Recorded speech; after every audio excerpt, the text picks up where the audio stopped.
Bismillahirrahmanirrahim. Assalamualaikum warahmatullahi wabarakatuh.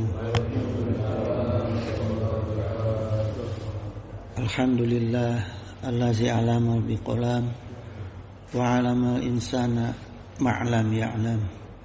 Wassalatu wassalamu ala sayyidina Muhammadin wa ala sayyidil arabi wal ajam wa ala alihi wa sahbihi ya nabi'ul ulumi wal hikam. Amma ba'du. Raditu billahi rabba wa bi islami dina wa bi Muhammadin nabiyya wa rasulah. Hadratal muhtaramin summa ila hadratil kiram min jami'i syayikhina ayuhal mukarramin sahibal fudala allazi yakhduru fi hadzal masjid jami'al manan hafidhakumullah wa ri'akum. Rabbana zidna ilman warzuqna fahman waj'alna minal sholihin. Amin ya mujibus sa'ilin.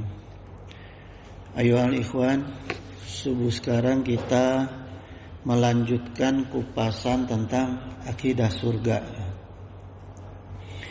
Nah, sebagai motivasi sebelumnya saya bacakan dulu hadis an Abi Hurairah Rasulullah SAW qala badal islamu ghariban wa yash'udu ghariban kama ba'da fatubalil ghuraba. Islam itu datang dalam keadaan asing dan akan kembali menjadi asing.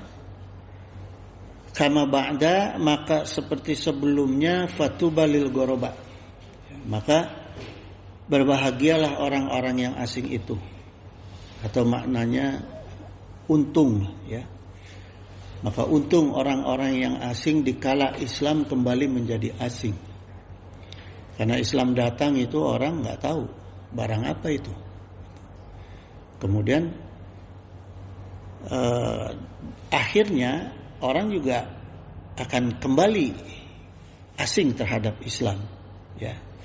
Nah, dalam kondisi itu ada orang-orang yang beruntung, orang-orang yang berbahagia, yang disebut orang asing.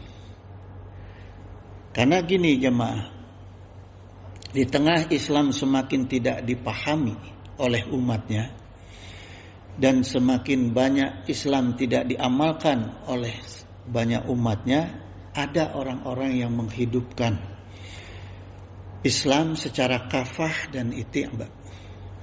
Inilah orang-orang yang disebut orang-orang asing. Orang-orang yang seperti ini yang dijamin untung oleh Rasulullah SAW. Ya.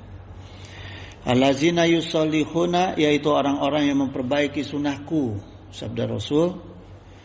Ma afsadan nafsu min ba'di min sunati, ketika beberapa bagian sudah dirusak oleh manusia. Ya. Nah, inilah cirinya, yaitu orang-orang yang tetap ikhlas dalam mengamalkan agama Islam dikala agama itu menjadi lahan usaha, dikala akidah, fikih, akhlak itu rusak, masih tetap ada orang-orang yang mempertahankan sunnah-sunnah Rasul, ya. Nah, inilah makna tubalil ghuraba gitu. Dan apa keuntungannya tubalil ghuraba itu? Orang-orang yang asing itu, ya, pada saat Islam jadi asing, mereka itu Allah jaminkan husnalahum, ya. Pertama, husnalahum yaitu mereka berhak mendapatkan kebahagiaan dari kebaikan dari agama Allah, ya. Jadi orang-orang yang asing itu akan dijamin mendapatkan kebaikan dari agama Allah. Di antaranya kebaikannya yaitu surganya Allah. Yang kedua, khairul lahum wa karomah. Mereka lah orang-orang itu yang akan mendapatkan kebaikan karomah dari agama Allah.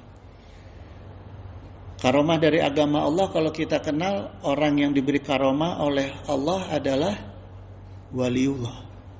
Kalau nabi mukjizat, kalau waliullah karomah, kalau kita mau. Tapi Allah jamin Untuk orang-orang yang menghidupkan Islam yang kafah itu, dikala Islam menjadi asli, Allah kasih tahu. Kenapa? Karena hanya waliullah lah yang tidak pernah takut, tidak bersedih dalam menegakkan agama Islam. Kemudian yang ketiga, Allah jamin diberikan dawamul khair. Mereka yang mendapatkan kebaikannya itu terjaga terus menerus, istiqomah dalam menegakkan agama Islam. Ya. Nah, jadi jemaah, hadis tadi itu menggambarkan kalau ada zaman di mana umat Islam kehilangan pemahaman mengenai hakikatnya Islam, sedangkan Allah perintahkan ya ayyuhallazina amanu udkhulu fis-silmi kafah. Ini semua udah maklum nih. Al-Baqarah ayat 208 itu saya sering dengar dibacakan oleh ustaz. Cuma bagaimana makna kafah itu sendiri? Imam Qurtubi menjelaskan bahwa lafaz kafah itu adalah sebagai hal. Kalau dalam nahwu itu disebut hal. Hal itu artinya penjelasan sebuah keadaan. Dari lafaz as-silmi dan dari domir atau kata ganti. Domir itu kata ganti mukminin. Jadi pengertian kafah dalam tafsir Qurtubi juz 3 adalah jami'an, menyeluruh atau amatan umum. Jadi orang-orang Islam kaum mukminin itu diperintahkan oleh Allah untuk melaksanakan Islam secara seluruhnya, secara menyeluruh, jangan dipilih-pilih mana yang enak dipakai, mana yang menguntungkan dipilih-pilih. Jadi tahu perintah apa seluruhnya lah. Apalagi mau masuk Ramadan nih, jangan sampai dipilih-pilih. Sahurnya ya, ibadah bukanya ya, puasanya enggak. Gitu. Ya, jadi secara total yang diharapkan. Nah, kalau kita sudah kafah dan jaminannya Allah itu adalah surga, al-jannah, ya. Karena itulah kebahagiaan yang di surga. Waqala Nabi sallallahu alaihi wasallam wa masalakat tariqan yaltamisu fihi ilman, ya. Nah, di antara jalan untuk ke surga yang mudah bagi kita itu Rasulullah SAW bersabda tadi, ya, maka dan barang siapa wa masalakat tariqan, siapa yang menempuh perjalanan yaltamisu fihi ilman, ya, untuk mencari ilmu, sahalallahu lahu bihi tariqan ila jannah, maka Allah mudahkan untuk jalannya menuju surga. Nah, jadi jemaah, insya Allah kita ini yang hadir sekarang di sini, ketika hati kita ikhlas, insya Allah itulah jalan kita. Jalan kita yang Allah berikan kelancaran untuk ke surga. Ya.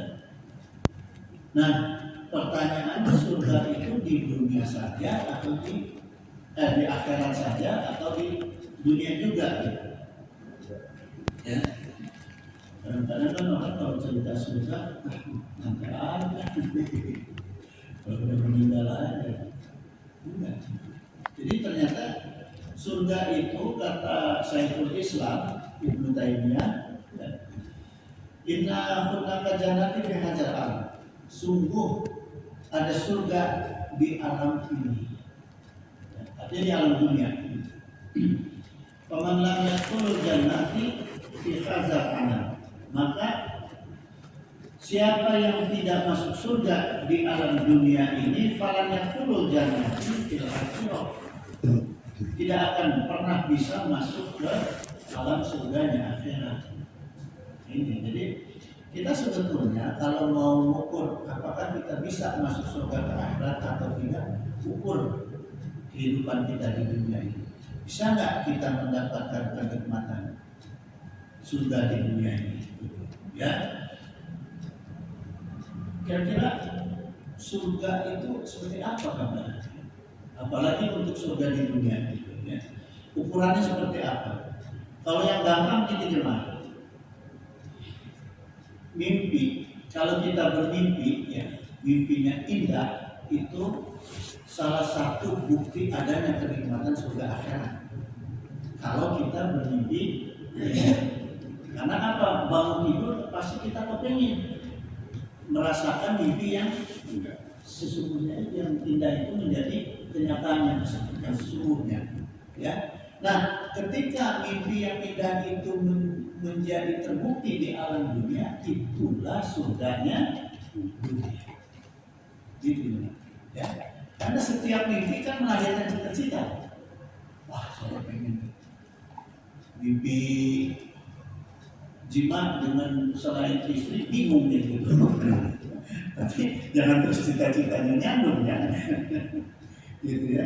Nah, terus ketika kita mendapatkan kenikmatan sesungguhnya dengan istri yang halal, maka itu menjadi surga yang di akhirat, surga nyata yang di dunia, ya. Itu yang pertama. Yang kedua, yang umum kita sudah kenal dan pernah saya sampaikan, surga dunia yaitu baiti jannah. Ketika di rumah kita itu isinya bapaknya soleh, ibunya, istrinya soleh, kemudian anak-anaknya soleh, ya, istrinya soleha, anak-anaknya soleh, kemudian yang ikut di rumah kita juga anggota keluarga yang lain juga soleh atau soleha, maka insya Allah rumah kita itu menjadi baiti jannah. Jadi salah satu tugas kita adalah menjadikan keluarga kita itu keluarga yang soleh dan soleha, termasuk khodam. Jangan begini, itu mah bukan tanggung jawab kita, nggak ada hubungan keluarga, nggak bisa. Dia tinggal di lingkungan kita, di rumah kita. Maka kewajiban kita untuk mendidik mereka juga. Karena kalau kita punya khodam nggak soleh, kita pusing. Ya. Beberapa kali saya mengalami seperti itu dan diajak untuk soleh susah, ya saya silakan untuk berdua. Karena kita yang punya rumah, kita yang punya aturan. Itu jamaah, ya. Nah, sekarang kita lihat makna dari kata surga atau kata jannah, ya, dalam bahasa Arab jannah. Jannah itu hurufnya jim, nun dan ta mardhah. Kata jannah ini bentuk mufrad, ya. Bentuk jamaknya itu jannatun, jannatun atau jinanun. Maka di dalam kitab Mu'jam Mufradat Al-Fazul Quran, Syekh Rabi' Al-Isfahani, beliau menyampaikan bahwa kata jannah itu dari kata jannah, jadi nggak pakai tak marbutah, hanya jim dan nun. Kalau beliau menyampaikan seperti itu, ya. Nah, jannah itu sendiri bisa bermakna satu asyian al-hasanah, sesuatu yang tertutup dari panca indera manusia. Karena tidak pakai takmal buto, ya. Jadi gambarnya gini, jemaah. Kalau ada huruf jim dan nun, itu menggambarkan sesuatu yang tidak terlihat oleh mata manusia, ya. Pertama, ajinatun. Ajinatun jamaknya itu janin. Janin kelihatan nggak? Enggak. Kelihatan jin dan nun juga. Janin. Yang kedua junatun. Junatun itu perisai yang tidak terlihat. Apa perisai yang tidak terlihat? Puasa. Asyamu junatun. Ya, kata Rasul seperti itu. Kemudian junun. Junun itu orang-orang yang akalnya nggak kelihatan, nggak pernah kelihatan mikir. Makanya orang Arab katakan lebih tegas lagi, majnun. Ya, junun, majnun. Nah, majnun itu bisa bermakna orang yang gila. Atau juga bisa bermakna orang yang kesurupan, itu disebut juga dengan majnun. Kalau sama kalau di Arab itu ya, pasukan jin disebut majnun. Nah, kemudian jinatun al-jin. Jin itu juga dua huruf jim dan nun yang makhluk yang tidak terlihat. Jadi kalau ada jin yang kelihatan sama kita itu jin yang lagi sial tuh. Dua-duanya sial, manusianya sial, jinnya sial. Gitu, karena sesungguhnya makhluk jin itu makhluk yang tidak terlihat. Nah, kemudian ada makna kata jannah itu ya disebut dari jannatun ya, atau jannah. Jannah itu maknanya adalah pohon yang lebat. Jadi taman yang isinya itu pohon yang lebat. Minggu lalu kita menjelaskan makna surga dengan pohon-pohon yang lebat. Jadi itu ada kaidahnya ya, yang terkait dengan larangan Allah terhadap kanjeng Nabi Adam untuk mendekati pohon surga. Ya. Terus makna kata dasar al-jannah, pertama al-jannah itu bermakna jannah tadi menutupi. Yang kedua ya, makna jannah itu sebagai intikal al-makna. Intikal al-makna itu perpindahan makna. Jadi asal kata al-jannah itu diambil dari kata al-bustan. Al-bustan itu artinya kebun ya. Karena kebunnya ini sesuatu yang tidak terlihat, maka dia intikal al-makna, dipindahkan maknanya menjadi al-jannah, kebun yang tidak terlihat gitu ya. Jadi kalau kata kebunnya sendiri itu bustan, al-bustan ya.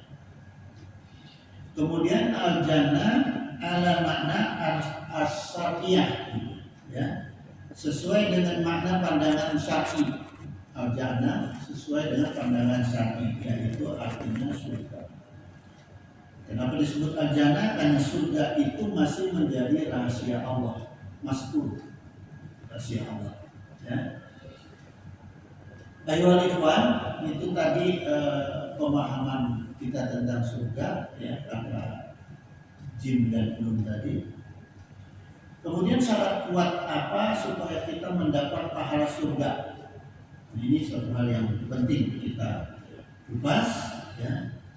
An Mu'az bin Jabal, dari Mu'az bin Jabal radhiyallahu anhu, qala, dia berkata, qala Rasulullah sallallahu alaihi wasallam, berkata Rasulullah sallallahu alaihi wasallam, man kana akhira kalamihi la ilaha illallah dakhala jannah.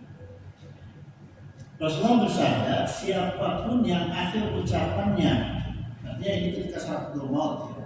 Ketika sakaratul maut manusia itu kalimat yang keluar terakhir dari mulutnya adalah la ilaha illallah dakhala jannah. Artinya ketika kalimat tauhid, bisa dari awal kita bimbing orang yang mau meninggal itu, mukminin atau muslimin, bimbing la ilaha illallah. Semakin dekat Allah ya. Terus kemudian sudah kita yang sudah berat, artinya kita bimbing. Kenapa harus dimulai dari la ilaha illallah? Supaya nancap dulu pemahaman di telinganya bahwa yang harus dia ucapkan itu adalah la ilaha illallah, kalimat tauhid ya. Nah jadi gini jemaah, kalau gitu ya, ini secara akal, kalau gitu gampang untuk masuk surga. Apalin aja pengakuan latihan supaya ngomong kita terakhir la ilaha illallah gitu ya. Makanya banyak ulama itu karena nggak tahu kapan meninggalnya, ketika berkalimat tauhid untuk bicara yang lain jedanya lama. Ulama-ulama sufi itu kalau habis la kan nggak jauh, nggak lepas dari zikir ya. La ilaha illallah, terus hatinya tetap la. Ketika mulutnya ingin menyampaikan yang lain itu jedanya lama, dia tahan dulu sampai benar-benar ada kebutuhan dia bicara. Karena takut saat bicara yang lain meninggal ya. Gitu. Jadi ada orang yang misalnya ya udah gampang nanti aja. Latihan aja, yang penting latihan. Ya. Untuk bisa kita terakhir mengucapkan la ilaha illallah. Bisa nggak kira-kira seperti itu? Nggak bisa. Ya. Nggak bisa kita pastikan mulut kita menyampaikan la ilaha illallah. Ya. Karena la ilaha illallah adalah kalimat akidah. Dasarnya akidah adalah di qalbu, bukan di mulut. Ya. Tempatnya akidah itu di qalbu, bukan di mulut. Maka Imam Nawawi rahimahullah mengatakan wa mahilu niyatil qalbu, letaknya niat itu di dalam qalbu, ya. Walakin yastafibu talaffadha ma'al qalbu, tapi dianjurkan untuk diucapkan mengikuti niat di dalam qalbu. Ya. Makanya kalau kita niat sholat, usolli fardhu subhi, kenapa kita harus ucapkan? Itu bentuk implementasi. Kalau kita niat sholat, kita sampaikan bahwa itu adalah bentuk implementasi gitu. Ya. Jadi maknanya gini jemaah, la ilaha illallah itu harus ditancapkan kuat dulu di qalbu kita. Itu yang paling penting pertama. Ya. Kemudian tumbuhkan terus tuh di dalam qalbu, supaya keluar dari mulutnya itu sifatnya otomatis. Bukan rekayasa akal, bukan rekayasa otak, tapi dorongan memang dari qalbu kita untuk menyampaikan la ilaha illallah. Nah, itu kalau mau latihan. Ya, kalau mau latihan itu pisahkan dulu di pikiran kita, jangan mikir-mikir la ilaha illallah, mikir apa kek. Ya, terus hati kita akan tenin tuh la ilaha illallah sampai mulut kita terdorong untuk mengucapkan la ilaha illallah. Itulah latihan sesungguhnya. Ya. Jadi dimulai dari qalbu dulu gitu. Kemudian seperti apa wujud iman? Ini Syekhul Islam Ibnu Taimiyah itu berkata dalam kitabnya Al-Aqidah Al-Wasithiyah. Beliau berkata faslun, ini dalam biji pasal, ya. Wa min usuli ahli sunnati wal jamaah, di antara pokok akidah Ahlussunnah wal Jamaah, an-dina wal imani qaulun wa amalun, bahwa agama dan iman itu perkataan dan amal. Ya. Lalu buktinya iman itu apa? Pertama, qaulul qalbi wal lisani, perkataan hati dan lisan. Jadi ukuran iman tidak hanya hati aja, tapi juga disampaikan dengan lisan. Ya. Harus sama, hati dan lisan harus sama, termasuk wal jawarih, anggota tubuh. Jadi kalau ada komitmen di dalam hati kita, kemudian disampaikan oleh lisan, maka harus diwujudkan menjadi amal soleh bagi anggota tubuh kita. Ya, maka orang itu tidak boleh salah niat sekalipun amalnya soleh, tidak boleh salah ucap sekalipun dia niatnya tidak seperti itu, tidak boleh. Ya, tetap harus sinkron antara niat, antara ucapan dan jawarih tadi, ya, anggota tubuh kita. Wa qala Nabi sallallahu alaihi wasallam wa anal imana yazidu bi ta'atihi, dan iman itu bisa bertambah dengan ketaatan kita, wa yanqusu bil maksiat. Ya, jadi bisa juga berkurang karena maksiat kita. Ya. Kemudian jemaah, seperti apa sesungguhnya kenikmatan penduduk surga? Nah, ini yang kita sering cari-cari. Ya. Dijelaskan oleh surat Yasin ayat 55 sampai 58. Wa qala Allah Ta'ala inna ashabal jannati yauma fi syughuli. Jadi sungguh penghuni surga itu pada hari itu dalam kesibukannya bersenang-senang. Jadi nggak ada orang penduduk surga nanti ya yang nggak pernah nggak senang, nggak ada sedihnya, nggak ada takut. Hidupnya itu cuma senang terus, nggak ada sedetik pun resah galau, ya. Susah nggak penduduk surga itu. Ini yang dijamin oleh Allah. Hum wa azwajuhum fi jilalin ala araikin muttaqin. Ya. Jadi penduduk surga itu mereka itu ya wa azwajuhum dan para pasangan mereka. Jadi orang penduduk surga itu nggak sendiri, berpasang-pasangan. Ada yang dengan istrinya, ada yang dengan bidadari. Kalau istrinya nggak masuk surga, dia ditemani oleh bidadari. Kalau istrinya ikut masuk surga, ditemani oleh istrinya yang menjadi bidadari. Bukan lagi di apa namanya istilahnya itu? Kalau artis itu dia dipermak. Apa namanya itu? Dia apa sih? Dihias ya. Hias artis gitu. Oh nanti mah istri kita di surga tuh waduh. Tapi tetap dalam jiwa kita ini istri kita. Tapi kesenangan kita kepada istri kita itu lebih di surga. Karena berbandingnya dengan bidadari. Ya. Anak alaihi mutaqiun tuh. Jadi Allah tempatkan kita berpasang-pasangan itu sambil berbaring di tempat yang teduh, di ranjang yang berlaku. Waduh, makin ya. Boleh nggak kita bayangkan kenikmatannya? Boleh. Harus kita bayangkan kenikmatan itu, gitu ya. Karena supaya jadi motivasi kita untuk mencari jalan surga, gitu. Ya. Lahum fiha faqihatun wa lahum ma yad'un. Di surga itu para penduduk surga itu ahli surga akan mendapatkan buah-buahan dan apa saja yang mereka inginkan. Jadi bukan hanya buah-buahan. Kalau di dunia kita cita-cita pengen dapat apa, di surga itu dijamin sama Allah semua, gitu ya. Karena di sini walaupun mayadahun dan apa saja yang mereka inginkan. Kalau sudah semua kita dapat, maka Allah jamin salamun. Allah sampaikan kepada kita ucapan selamatlah kalian sekarang ini, sejahtera kalian. Jamin Allah kesejahteraan kita di surga nanti. Karena Allah ini Rabbir Rahim. Itulah apa yang disampaikan oleh Allah kepada kita nanti di akhir surga. Amin. Kita semuanya sudah masuk jalan menuju surga nih. Ya, insya Allah kita kumpul nanti. Bawa istri masing-masing. Mau bawa istri, mau bawa bidadari. Sama aja. Sama aja. Kalau istri kita juga nanti jadi bidadari.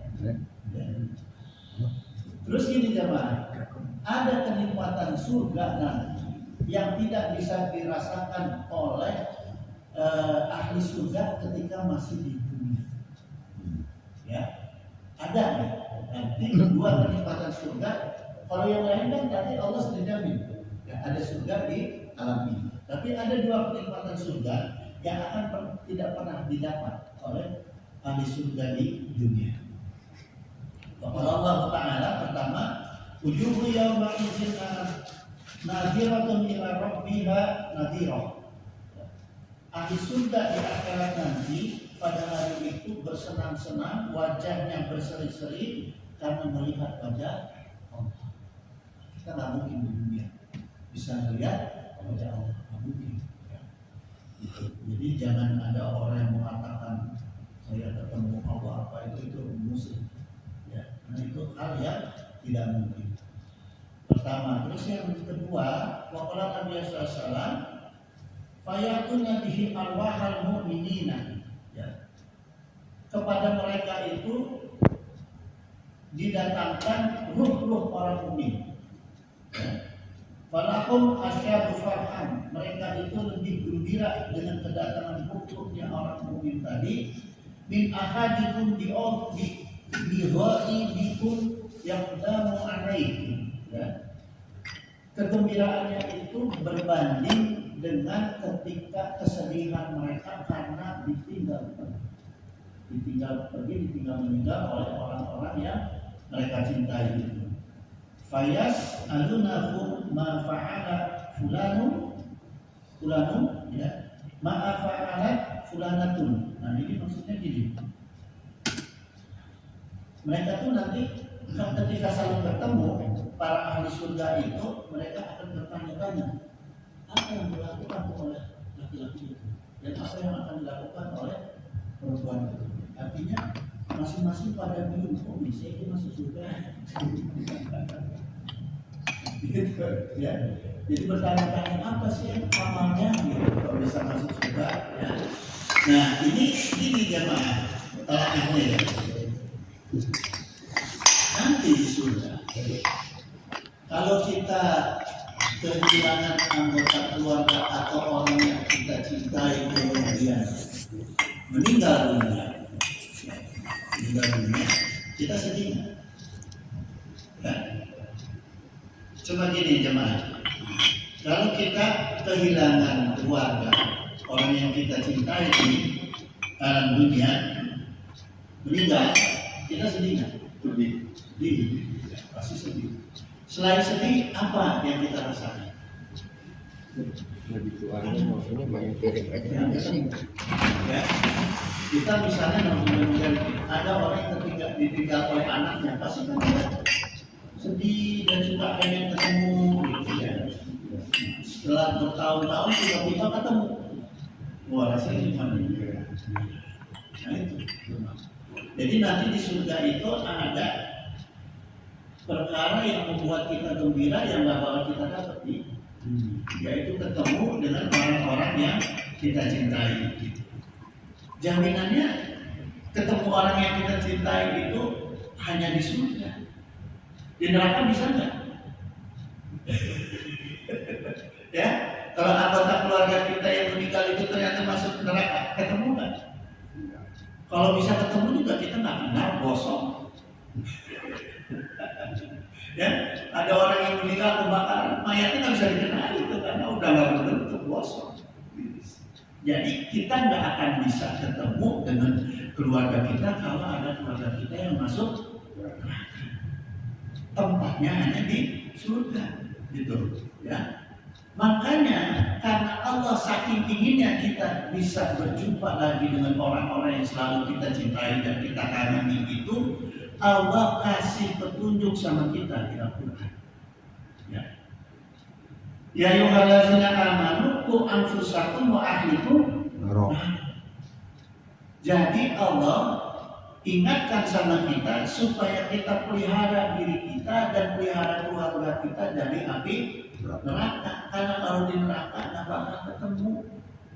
Sekalipun kita sama-sama masuk neraka, nauzubillah min dzalik, nggak bakal ketemu daripada tutup. Ya. Ini yang diperintahkan oleh Allah karena Allah sayang sama kita. Kok kita nyengir? Apa kita nggak mau ketemu? Apa kita nggak cinta sama keluarga kita?